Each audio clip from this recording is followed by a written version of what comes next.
Kenapa kamu tidak membantuku sekarang? Batu roh peri diambil oleh mereka. Tanpa batu roh peri, aku tidak bisa melihat saudaraku. Yao Mei menangis keras dan bahkan mengeluh tentang Chen Ping. Chen Ping melihat ke arah Yao Mei yang menangis dan tidak bisa menahan senyum dan berkata, "Apakah kamu mencuri batu roh abadi dari milik orang lain?" Yao Mei tiba-tiba tidak tahu harus menjawab apa. Jelas sekali dia telah mencurinya. Sejak kamu mencurinya, apakah ada yang salah dengan orang yang ingin kembali? Apakah kamu akan mencuri sesuatu hanya untuk melihat kakakmu, lalu untuk membuat diriku nyaman? Bolehkah aku bermain sekarang?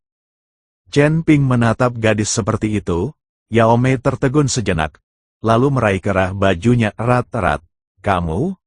Apa yang ingin kamu lakukan? Jika kamu berani menyentuhku, aku akan mati bersamamu. Kenapa kamu gugup? Aku hanya membuat analogi saja, terlebih lagi aku tidak tahan dengan sosok seperti kamu. Kata Chen Ping, ada apa dengan sosokku? Yao Mei sengaja berdiri tegak dan membusungkan dadanya, tapi tidak peduli bagaimana dia membusungkan dadanya, itu tetap tidak masuk akal. Ayo lakukan ini, kamu bisa menjadi pemanduku. Lagi pula, kamu sudah familiar dengan kota binatang itu.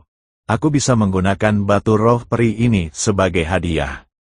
Meskipun tidak sebesar batu peri tadi, itu tetap bernilai sejumlah uang.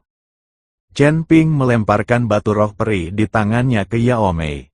Yao Mei mengambil batu roh peri dan memandang Chen Ping dengan tidak percaya. Anda harus tahu bahwa batu roh peri sangat berharga di Beast City. Bagaimana Chen Ping bisa memberikannya kepada orang lain begitu saja? Aku bisa memberitahumu. Meskipun aku menginginkan batu roh perimu, aku hanya akan menuntunmu. Aku tidak akan tidur denganmu. Yao Mei memandang Chen Ping dengan waspada dan berkata, seperti kata pepatah, tidak menunjukkan rasa hormat berarti menipu atau mencuri. Chen Ping sangat baik. Yao Mei merasa Chen Ping pasti punya agenda. Saya tidak punya sesuatu yang berharga, jadi saya hanya bisa peduli dengan tubuh saya. Aku sudah bilang padamu kalau aku tidak tertarik dengan tubuhmu. Jika kamu ingin tidur denganku, aku tidak akan melakukannya. Bukan berarti aku tidak punya wanita. Chen Ping berkata tanpa berkata-kata, aku tidak percaya. Kemudian Yao Mei tidak mempercayainya sama sekali. Dia terlihat cukup percaya diri, jadi dia mengira Chen Ping tertarik dengan tubuhnya. Chen Ping juga tidak berdaya. Cara dia menggunakan analogi tadi salah, dan gadis ini salah paham. Zhongli, keluar dan temui aku. Chen Ping langsung memanggil roh pedang Zhongli. Zhongli muncul dalam sekejap dan berdiri di samping Chen Ping. Tubuh Zhongli cekung dan cembung, dan garis-garisnya sangat sempurna. Terlebih lagi, setelah diberi nutrisi oleh Chen Ping, seluruh tubuhnya memancarkan temperamen yang mulia. Saat ini, dibandingkan dengan Zhongli, gadis itu terlihat seperti gadis dari desa pegunungan. Tuan, apakah kamu kesepian? Zhongli bertanya sambil bersandar di bahu Chen Ping. Aku ingin menciummu. Setelah Chen Ping selesai berbicara, dia mencium Zhongli tepat di depan gadis seperti itu. Kemudian Chen Ping meminta Zhongli untuk kembali ke pedang pembunuh naga. Dari awal hingga akhir, gadis itu melihatnya dengan kaget dan malu. Apakah kamu lega sekarang? Aku sama sekali tidak tertarik padamu. Kata Chen Ping. Yao Mei menggigit bibirnya, mengangguk tanpa suara, dan tidak berkata apa-apa. Chen Ping mengikuti Yao Mei menuju kota binatang. Sepanjang jalan, tidak ada yang berbicara, jadi gadis itu terlihat sangat terkejut. Sesampainya di gerbang Beast City, Chen Ping mendongak dan melihat bahwa gerbang itu tingginya ratusan meter dan total ada 3 gerbang besar. Gerbang kota di tengah adalah yang terbesar, tapi gerbangnya ditutup. Gerbang kota di kedua sisi terbuka, dan banyak biksu masuk dan keluar dari gerbang kota di kedua sisi, dan penjaga memeriksa masuk dari waktu ke waktu. Gerbang tengah kota khusus untuk masuk dan keluar tuan kota. Jika tuan kota tidak masuk atau keluar, gerbang kota akan tetap tertutup. Yao Mei mengikuti Chen Ping dan berkata, "Mengapa kita perlu melakukan interogasi saat memasuki kota?" tanya Chen Ping. "Tentu saja, untuk mencegah kelompok etnis lain memasuki kota Bis. Di masa lalu, ketika manusia atau iblis memasuki kota Bis, mereka semua dipenjara. Juga, bahkan mereka yang memiliki temperamen kejam tidak dapat memasuki kota binatang untuk mencegah kerusuhan. Ada banyak peraturan di Beast City. Kamu jarang datang ke Beast City, asli channel jadi kamu harus lebih memperhatikan." Yao Mei mengingatkan Chen Ping. Chen Ping mengangguk setelah mendengar ini. Sekarang dia mengerti sedikit. Semua biksu di kota binatang ini adalah binatang buas, dan sebagian besar wilayah luas di luar kota binatang buas adalah binatang buas. Tapi akan ada juga beberapa biksu manusia dan iblis yang bercampur. Seharusnya saat area ini dicat, beberapa manusia dan biksu iblis juga dilukis di sini. Seluruh area diblokir oleh formasi hantu. Tidak peduli apakah mereka biksu manusia atau biksu iblis, mereka tidak bisa meninggalkan tempat ini. Kamu salah, saya bukan ras manusia. Bagaimana saya bisa menjadi ras manusia? Lihatlah sosokku dan aura ras binatang. Bagaimana aku bisa menjadi ras manusia? Saat ini, terjadi pertengkaran di gerbang kota. Seorang pria bertubuh besar dan kuat sedang berselisih dengan para penjaga kota Bis. Para penjaga buru-buru mengepung orang kuat itu, tapi orang kuat itu masih berdebat. Meskipun tubuhmu dipenuhi aura ras binatang, itu tidak bisa menyembunyikan aura ras manusia jauh di dalam tubuhmu. Jangan berharap bisa menyelinap masuk, lebih baik menyerah saja dan ditangkap. Seorang pemimpin penjaga berkata dengan dingin. Chen Ping melihat orang kuat itu. Dia berada di alam kesengsaraan tingkat 8 dan dianggap sebagai master. Karena kamu memfitnahku sebagai manusia, maka tidak apa-apa bagiku untuk tidak memasuki kota, kan? Orang kuat itu berkata bahwa dia akan berbalik dan pergi, tidak pergi ke kota lagi. "Maaf, kamu harus ikut dengan kami," kata pemimpin penjaga. "Kenapa aku harus mengikutimu? Aku tidak akan mengikutimu. Apa yang bisa kamu lakukan padaku? Kalian para pengawas hanya berada di alam kesengsaraan tingkat kelima. Apakah kalian masih ingin menghentikanku?" Orang kuat itu tertawa, dan aura di tubuhnya langsung meledak. Dengan ledakan aura, para penjaga di sekitarnya langsung terpesona. Dan aura manusia langsung terekspos oleh ledakan orang kuat ini. Dia adalah seorang biksu manusia. Setelah menjatuhkan penjaga itu, orang kuat itu pergi dengan cepat, mencoba melarikan diri dari tempat ini. Ketika penjaga melihat ini, dia tidak mengejarnya, tapi diam-diam menatap pria kuat yang melarikan diri.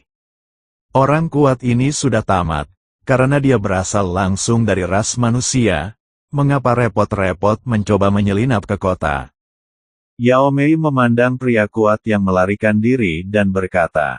Saat Yao Mei selesai berbicara, cahaya putih tiba-tiba menyala, dan cahaya putih ini langsung menuju ke orang kuat itu.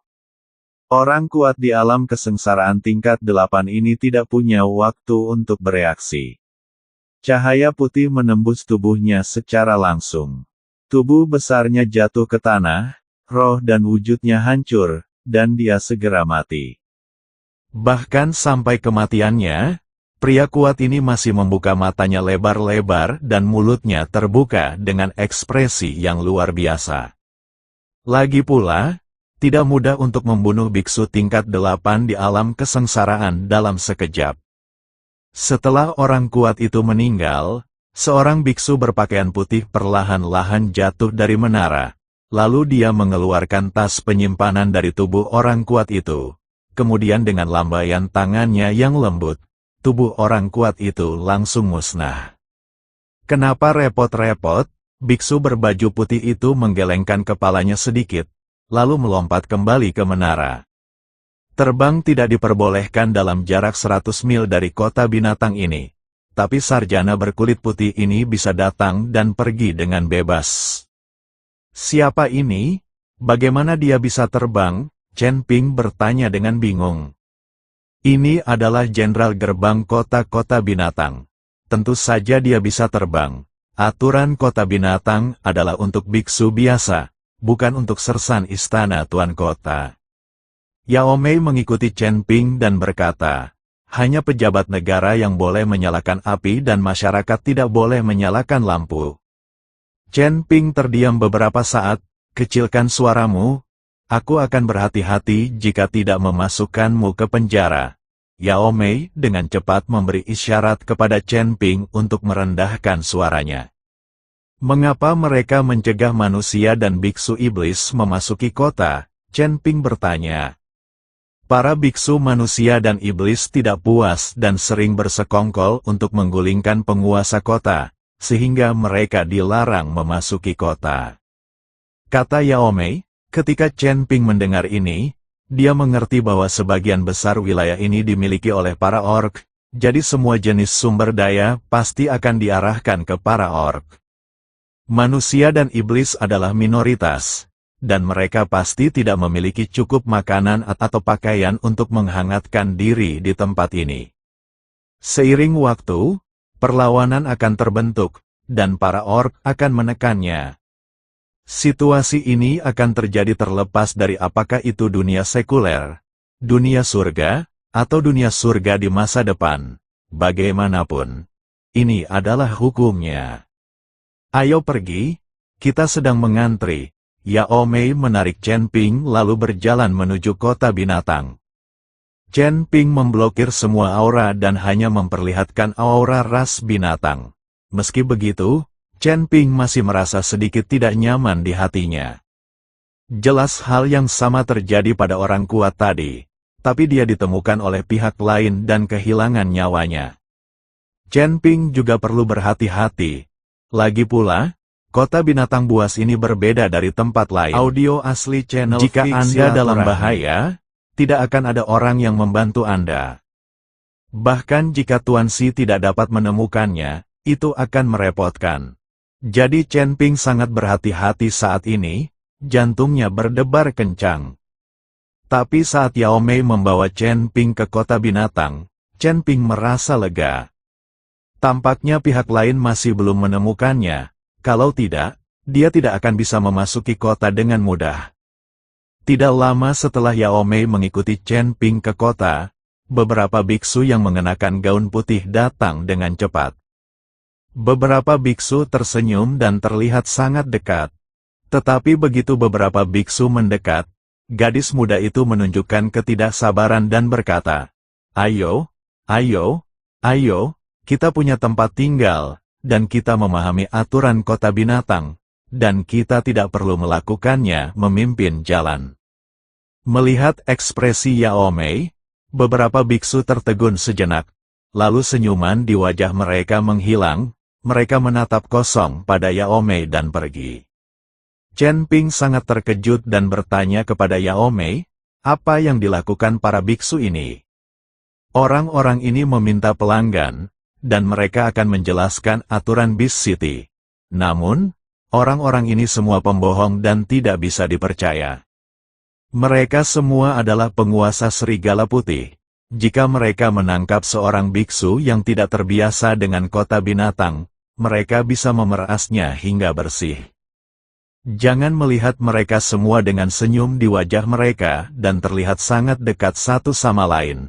Masing-masing lebih gelap dari yang lain. Untungnya, kamu bertemu denganku dan memintaku untuk membawamu ke sini. Kalau tidak, mereka akan menipu kamu. Semua sumber daya dan harta di tubuhmu. Yao Mei mengikuti perkenalan Chen Ping. Apakah Beast City tidak peduli dengan para pembohong ini? Bukankah Beast City memiliki tim penegak hukum dan peraturannya ketat? Chen Ping bertanya dengan bingung. Aturannya untuk orang-orang seperti kita. Seperti orang-orang tadi, mereka semua memberikan persembahan ke rumah tuan kota. Bagaimana kita bisa mengendalikan mereka? Yao Mei jelas marah saat mengatakan ini. Chen Ping tidak bisa menahan senyum. Tampaknya dunia surgawi tidak berbeda dengan dunia sekuler. Itu tidak lebih dari biksu di dunia para dewa dan manusia yang hidup lebih lama. Dari segi hubungan antar manusia dan kecanggihannya sama dengan dunia sekuler. Menurut pernyataanmu, apakah mungkin menyelamatkan saudaramu dari penjara dengan uang yang cukup?